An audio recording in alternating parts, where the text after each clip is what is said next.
So if you've made it here, you probably have planets in your first house. And even though your rising sign is the most important thing about your whole chart, you can quote me on that. However, when you have planets in your first house, this greatly modifies not only the expression of your personality, but it also colors the way that you see the world. Because remember that the ascendant not only affects the way that others see you and the way that you like to be seen, but it also, it's a two-way sort of situation. It also affects the way that you look out into the world.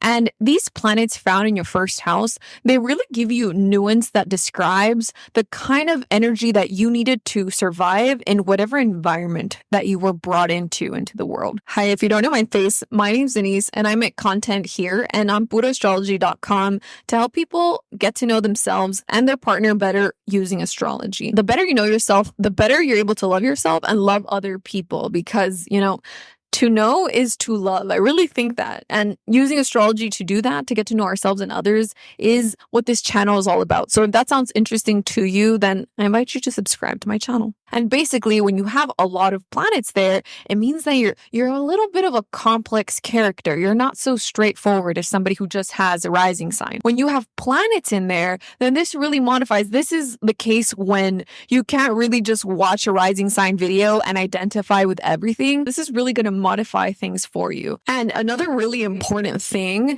that I haven't discussed on this channel, but this has to do with how planets get along with each other, because there are planets that essentially cancel each other out. So if you have two planets in the first house that cancel each other, let's just say you have Venus and Mars in the first house. So how does that work?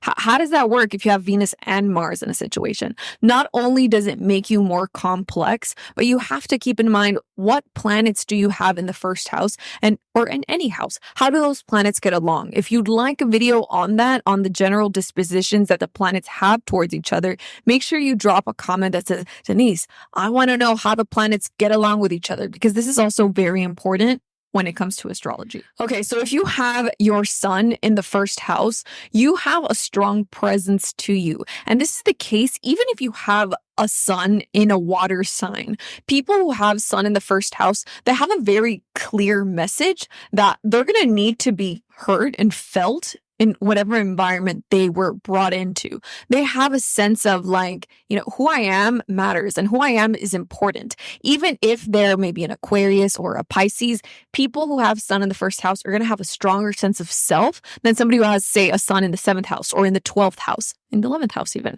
So when you have the sun in the first house, you're going to have that strength. It's a good place for the sun to be. Also, depending on the aspects being made to the sun, people who have the sun in the first house are a tad bit competitive. It doesn't matter what sign it's in. If you don't know what aspects are, make sure you watch my video titled What are aspects? Because it's really, really such an important part of you understanding your natal chart or any astrological chart. Aspects change absolutely everything. So make sure you watch that video if you don't know what aspects are. But essentially, if you have the sun in the first house, you're going to be a little bit of competitive. There's going to be a competitive streak to you because the sun is the part of ourselves that really wants respect and authority over whatever sign it's in. You want authority over that. And you want authority over that in your physical body because the first house is the house of the physical body.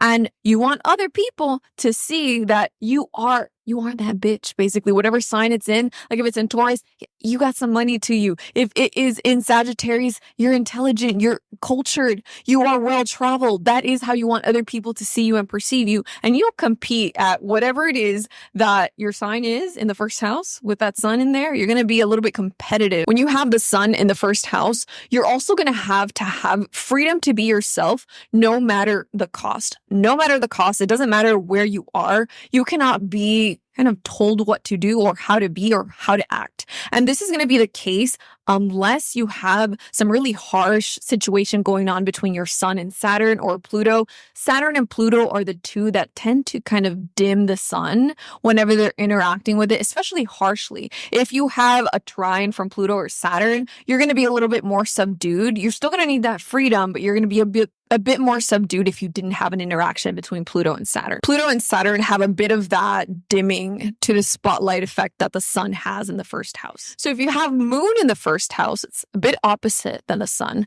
The moon brings softness to that rising sign. And this is very unfortunate for some people who really like Leo risings, Capricorn rising, Scorpio rising. So the real tough signs really hate having the moon in the first house. So if you're a Cancer rising, you're a sensitive person, but if you have the moon in the first house, you kind of understand that you're sensitive. You're moving through the world with your emotions kind of on your sleeve. And that is, even though it hurts, it's not a comfortable place for the moon. If you're a water rising, it feels a bit natural. But if you are one of those more protective, self-protective rising signs, but you have the moon there, that's really going to suck because you don't want for people to see how you feel. But if your moon is in the first house, you wear your emotions on your face. People could tell what you're going through. My robot vacuum just turned on again. Let me go close the door. So when you have your moon in the first house, you have that emotional receptor on a very personal sort of physical part of your chart. And so what this means is that you want to connect to other people on an emotional level, and rejection hurts a lot when you have the moon in the first house because you're so tender, basically. You're tender-hearted, and because you are so kind and considerate and you want to connect with others, when people kind of shut you out or reject you, it hurts so bad because the moon really likes to be protected. It likes to be hidden.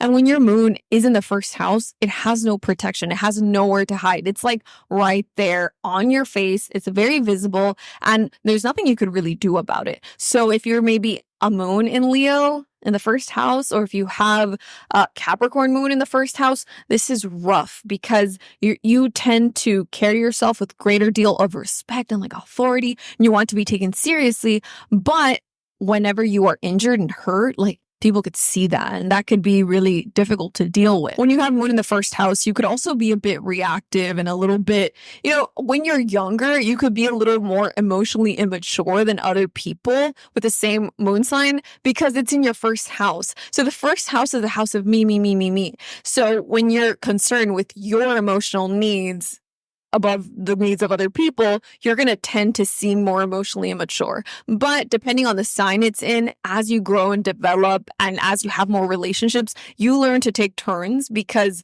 you really value emotions, and you go from a place of having valuing yours to really understanding that, other people also have feelings, and I care about the feelings of others. So I'm going to because you are very receptive to the feelings of others. But when your moon is right there, your feelings are so present within you and you connect with them so easily that sometimes when you are in a situation with somebody else, it's more difficult for you to see their side. However, with time and effort, and if you have any sort of relational issues, you're going to learn to kind of take a step back, and you still value emotional intelligence a lot when you have the moon in the first house, because remember, the first house is the way that you look out into the world. And when you have your moon there, you look out through an emotional lens. So you really value the emotions that people have. It's just that you need to learn how to kind of subdue yours for a moment so that you could see what's going on with other people. And then you can let your emotions rise to the surface because they already are on the surface, basically. And you need to kind of learn to cover them up a little bit and then let them out. Take turns, learn to take turns. It's very important. The moon in the first house can also be a bit reactive depending on what sign it's in. If it's in a cardinal sign, this tends more towards being more reactive because the moon does react. The moon responds. That is one of the jobs of the moon. And when you are a cardinal moon or a fire moon, you could be a bit more responsive than you'd like to be at times. When you have the moon in the first house, your environment when you were born, the perinatal environment, could have been emotional. There was a huge need for you to learn to be empathetic, to be responsive, to be emotionally intelligent, to find out what's going on with everyone around you because there was somebody or there were people around you that had emotional turmoil inside of them, or there was something in the air that required for you to have that receptor on. That is why you have the moon in the first house. If you have Mercury in the first house, you have a very active mind. This is a really good place for Mercury. It makes a person really able to pick up all sorts of information in their environment. They are able to pick up and remember a lot of things and notice a lot of things that other people don't. And the reason why they have this Mercury in the first house is because the environment that they were born into required that they have a lot of attention. It could have been highly stimulating. There might have been a lot of chatter going on. There might have been a lot of people, a lot of siblings. For whatever reason, there was a lot going on. So the baby essentially got a lot of neural paths to pay attention to a lot of things.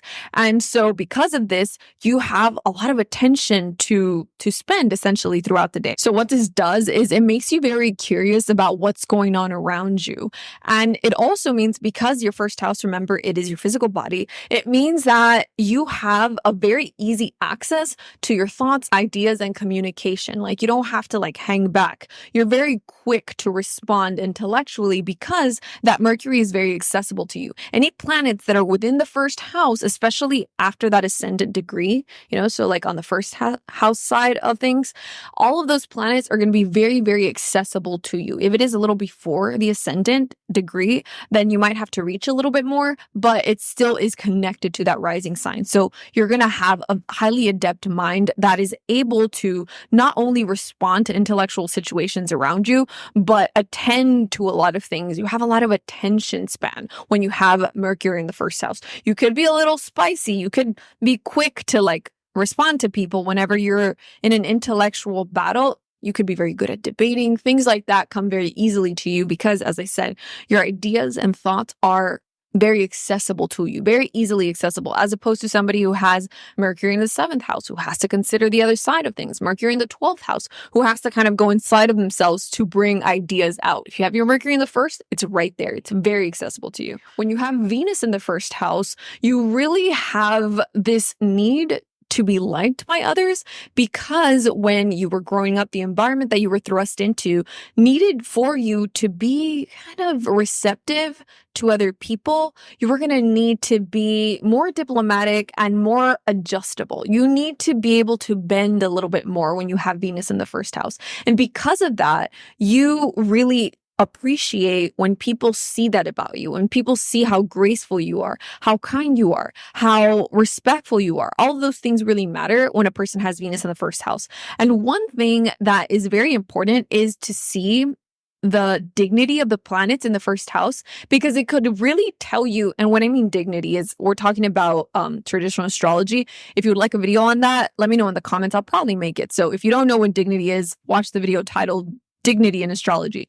So the reason why it's important is because, let's just say you have a Venus in Libra in the first house. So Venus in Libra in the first house is very natural. Venus rules Libra. So it's easy for people with Venus in Libra in the first house to be well liked. And remember, planets that are in the first house, they really reflect on how you want others to see you. So if you want to be seen as graceful, likable, beautiful by other people, and your Venus is in Libra, or in Taurus or in Pisces, it comes more easily than, let's just say you have Venus in Scorpio, Venus in Aries, because Venus in Scorpio and Aries, Venus has a hard time in those signs. So can you even imagine a Venus in Aries or a Venus in Scorpio saying something like, yeah, I really need people to like me?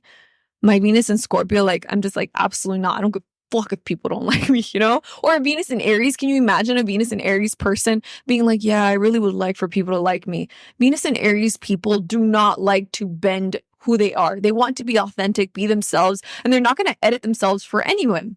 So when the Venus is in the first house, you want people to like you, but you're not willing to bend. So this is a very confusing sort of energy to have in the first house because it's so visible. So who you are, the things that you value, the things that you find beautiful and worthy about yourself, you have them right there. People see that. But if people, for whatever reason, don't like that energy, you're not going to change. You're going to be who you are because that is just who you are. Planets in the first house, they need to be free.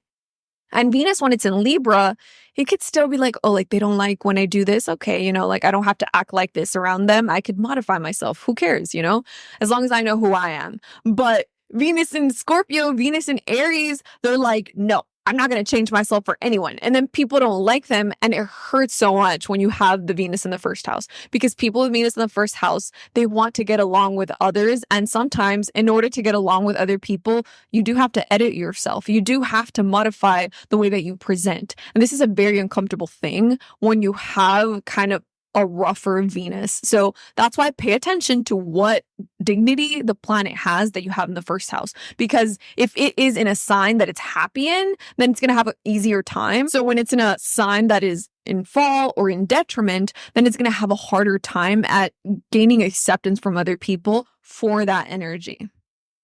If you have Mars in the first house, it doesn't matter what sign it's in, you're going to seem a little more aggressive than you intend at times. And this is true even if you are a Mars in Pisces, or even if you are a Mars in Libra. Like Mars in Pisces and Libra, these are like the soft boys of the zodiac. Like these people they're just like want to get along, peace and love. However, if you have Mars in the first house, you get heated more quickly. And okay, fine. Like Mars and Pisces, it's hard for them to get heated, but they could take things personally when things weren't even that personal, and they could respond like, like if something was a threat, even when it wasn't. And that's because that Mars is in the first house. And this could be uncomfortable for people who have Mars there and have kind of a softer Mars, because they're not trying to be aggressive, but people will perceive them as aggressive. And so it'll be a really uncomfortable sort of situation. If you have Mars and Libra in the first house, this could seem like you don't think you're being this way, but you could seem more passive aggressive, and people will be like, hey, like, what's up with that person? Like, they're so passive aggressive, but you're not trying to be, because planets in the first house, they just come out of you. So when that Mars is there, it's going to be strong. It's going to, even if you have, as I keep saying, a softer Mars, you're still going to have that strength to you because it is in the first house. And Mars in the first house kind of function very well together. So, and the reason you have Mars in the first house is because the environment that you were born into required that you be a little bit more aggressive, that you be a little bit more pushy in order to get your needs met. Maybe you had a lot of siblings and you were going to need to like, hey, I need to get in there because I'm not going to get any attention or affection or love. Whatever it is that required for you to be a little bit more aggressive, that is why you have Mars in the first house, because otherwise you would have been forgotten if you didn't have that Mars there. So that's kind of why you have it there. When you have Jupiter in the first house, you were born to learn and to grow. There's a warmness about a warmth to people who have Jupiter in the first house. And this is because Jupiter's like this jolly energy that wants to have a good time, that wants to be open, wants to accept people for whoever it is that they are. They love to learn from people who are different from them. There could be a huge curiosity for things like other cultures, other religions. There's a huge desire for learning. And also when you have Jupiter in the first house, you could tend towards overdoing things because there's this huge energy of I want to try everything out there in the great big world. I'm here for that. I want to know everything that is out there. So you can tend towards overdoing things because you want to experience everything. And when you have Jupiter in the first house, you also, because of all of those experiences that you have this kind of persona about you that you naturally are a bit of a teacher, no matter what sign it's in. You have this desire to all the things that you've experienced, that you've learned, you want to share them with other people. So you could be a little bit of a preacher at times when you have Jupiter in the first house. Huge personality and warmth about you when you have Jupiter there. It's a very likable energy. People like you because you generally seem open to them, no matter who they are, no matter how different they are from you. Actually, sometimes the more different somebody is from you, the more curious you are about them. So it's a very inviting energy for all sorts of people. This is a really good planet to have in the first house because remember, Jupiter is a lucky sort of energy. So when you approach the universe with curiosity and openness and open arms, the universe kind of reciprocates the energy. So this is a very nice planet to have in the first house. If you have Saturn in the first house, Saturn, I'm not gonna lie to you, Saturn is a stifling sort of energy. So whatever sign is in that first house, whatever sign is rising for you, it's going to be a little bit more subdued. And Saturn works very well in certain signs. So the earth signs tend to be subdued as it is. So, Saturn has this earthy quality to it. So the earth signs won't struggle very much with Saturn in the first house. Don't get me wrong. Having Saturn in the first house is rough for anyone. Saturn is a malefic. It's a hard planet and it's very restrictive. So you tend to restrict yourself. You tend to not put yourself out there as much when you have Saturn in the first house. But it functions more easily in earth signs. But let's just say you have Saturn in maybe an air sign, or you have Saturn in a fire sign. Air signs and fire signs, they want to like go out there. They have stuff to share. They want to connect with others. They're more outgoing. They have more tendency. The Aquarius people are like, Denise, we're not outgoing. Look, just bear with me here. Aquarius, air signs all together, they want to connect intellectually, and even if it's from a distance, Aquarius. And so when Saturn is there, Saturn, as I said, it restricts and restrains. So if you have Saturn in the first house, first of all, I want you to accept and appreciate it, because it means that you needed to grow up fast when you were a child, because for whatever reason, your environment required that you be a little bit more responsible than all the other little kids when you have Saturn in the first house. So for the fire signs, it could be a little annoying and stifling, because it's just like you have all of this desire to like be open and be trying different things. But Saturn there is like, do you really want to do that? Is that responsible? You know? So it's this sort of grandpa energy that kind of contains you. But with time and effort and reflection and being more aware of Saturn, remember to watch my video, Good Saturn, Bad Saturn. It's very useful.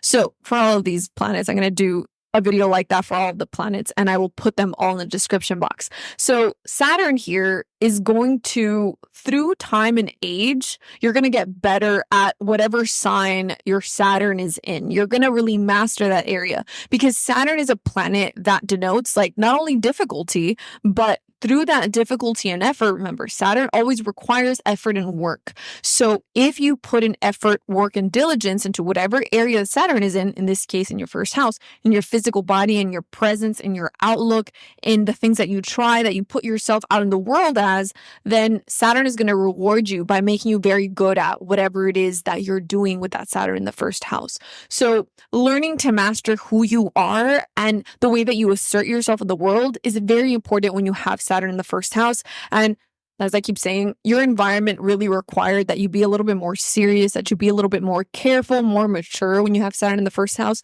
So as you get older, you actually start to loosen up, because things aren't as dangerous when you're older. When you're a child, things are pretty dangerous. Like if you mess up when you're a teenager, like things could be really bad. You could get pregnant, and like, you know, things are really hard when you get pregnant as a teenager. Your life is going to be much harder. So Saturn in the first house really reminds me of making hard choices so that your life is easier, instead of making easy choices that end up making your life harder. You know, Saturn, if you know, you know. If you're a Saturn person in the first house, you know, right? So when you have Saturn in that first house, you make those hard choices so that in the long term, so when you're older, your life gets easier with time.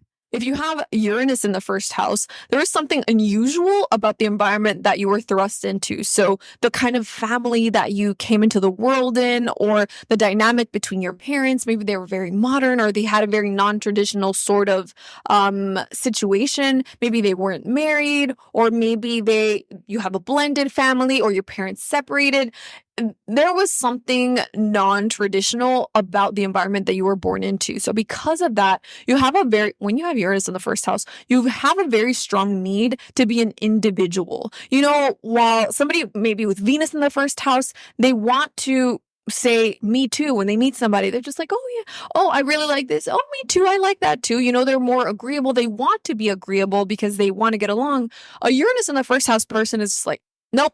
Not at all. They don't mind. Sometimes they're even contrarians just for the sake of being contrarians. And the reason for this is because nothing matters more to them than being absolutely authentic, to the point that they will alienate themselves even when you have Uranus in the first house. And the reason for this is because they strive to be intellectual people. They try very much to be objective and to see things intellectually from a very high vantage point. And they tend to be able to do that. And because of that, they're able to see all sorts of differences between people. And that causes them to kind of like they could zero in on their own individual like differences and really like lean on them and be like, yeah, I joined this group, but I'm not like these people. So this is the type of person who maybe if they are interested in some sort of like movement, they will join a movement, but they'll still feel like, yeah, no, but like even within these people that are part of my movement, I'm still different because being different is so important to them. And the reason for that is because the environment that they were growing up in, the environment that they were born into really made that, like they didn't have things that were very traditional. So they cannot just see that they're the same as other people because they tend to not be. They tend to have really, even their physical body. There could be things about their physical body that makes them stand out in their culture or in their family. And that tends to be the case when you have Uranus in the first house. When you have Pluto in the first house, you have a tendency to see the darker side of life. And the reason for this is because the environment that you were born into, there was some sort of emotional suffering in that place. Either your parents or your family, your lineage, somebody kind of connected you to that darker side of life from a very early age. And because of this, you learn to protect your vulnerabilities because you're very aware of the power dynamics that exist in the world when you have Pluto in the first house.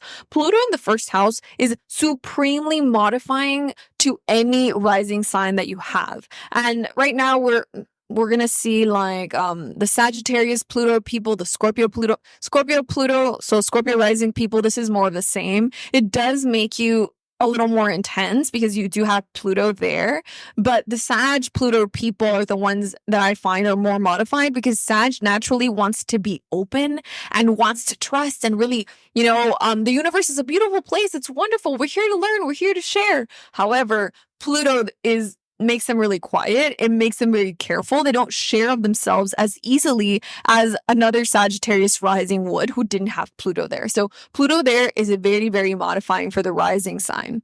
And again, as I said, this Pluto goes to your first house, gets put in your first house because you're going to need to be aware of the power dynamics in the world. You need to know that there are people out there who will want to take advantage of you and others. And usually when you have it in your first house, it means that you needed to learn about that. You saw injustice when you were a child. It doesn't mean that it was your parents or your immediate family. It could have been like outside of that or in your like maybe with your cousins or your uncles, not maybe your direct family, but for whatever reason, you learned that there are people, so there are big, strong people that take advantage of the little guys. And because of that, I'm being figurative here, or literal sometimes too, you find this out. And because of this, you learn that you need to be quiet. You need to not show people your weakness because people could exploit anything that is vulnerable or weak about you. They could exploit it. So you become very, very quiet about anything that people might use to take advantage of you when you have Pluto in the first house. And on your physical appearance, it could give you a depth and intensity. So it gives you a bit of the Scorpio rising look when you have Pluto in the first house. It gives you more of an intensity. You could be a little more mysterious looking. It could give you some like nice eyes when you have Pluto in the first house. And lastly, we have Neptune. When we have Neptune in the first house, you are very tapped into the suffering of the world. And the reason for this is because in your environment that you were born into, there was a need for you to have a great deal of empathy. There were people around you who maybe needed you, needed kindness from you, and you kind of learned to be this kind, gentle person, to take the needs of others as your own when you have Neptune in the first house. And the thing about Neptune in the first house is that it could be a difficult placement because the first house is your physical body, right? It's the way that you're responding to the environment. It is the immediate environment that you kind of present yourself out into the world in. And when Neptune is there, you really want to help other people. Neptune is very empathetic and has a tendency towards wanting to help and do good, want to help people who are suffering, people who need it, people who are downtrodden, that people who are vulnerable. But it's very interesting because it's just like when you have Neptune in the first house, your childhood made you very vulnerable because you were so innocent at times, or you were too kind, or you were too caring. And so, because you need it to be. Remember, the first house is your environment when you were a child. So when Neptune is there, you're going to need to have a lot of care for others, not just for yourself. You're going to kind of need to forget yourself when you have Neptune in the first house. And so as you grow, when you have Neptune in the first house, people could kind of see that. Some people could kind of see that and they could violate your boundaries. It's very difficult to have boundaries when you have Neptune in the first house, kind of like Moon in the first house, except, yeah. Neptune is sometimes people call it the higher octave of the moon or the higher octave of Venus. Call it the higher octave of whatever you want. The feminine planets in the first house have a hard time because they make our boundaries more porous, and nothing makes your boundaries more porous than Neptune, because Neptune is the great dissolver, basically. And so you might struggle with boundaries when you have Neptune in the first house. You let people in very quickly, and not that you share a lot when you have Neptune in the first house, but people know how to get in there. And especially people who have that tendency, like the energy vampire people, like the people that really like to get in there and like dig, they have an easier time digging into you because you struggle with your boundaries. And I want to make a video about boundaries, and it has all to do with Neptune. If you're interested in that, make sure you drop a comment in the comments that says, like, Denise, I want to learn about boundaries and how they relate to astrology. So the first house is the way that you see yourself and the way that other people see you. And when Neptune is there, you have a hard time seeing yourself clearly because Neptune rules illusion and delusion. So at times, it depends what sign it's in, you could see yourself as being maybe more attractive than you actually are. And sometimes this could be helpful. You know, you could like fool yourself a little bit so you don't beat yourself up so much. But other times it's like straight up delusion when you have Neptune in the first house. People with Neptune in the first house also have a tendency to want to be attractive to everyone because Neptune rules like illusion and fantasy. And so you want to bring that out through your physical appearance. And if you have Neptune in the first house, then you are a Neptunian person. And I've already made a video on Neptunian women. I'm going to link it in the description box. That's the video. If you're not subscribed, subscribe to my channel. I put out videos every single week, and I'll see you in the next one.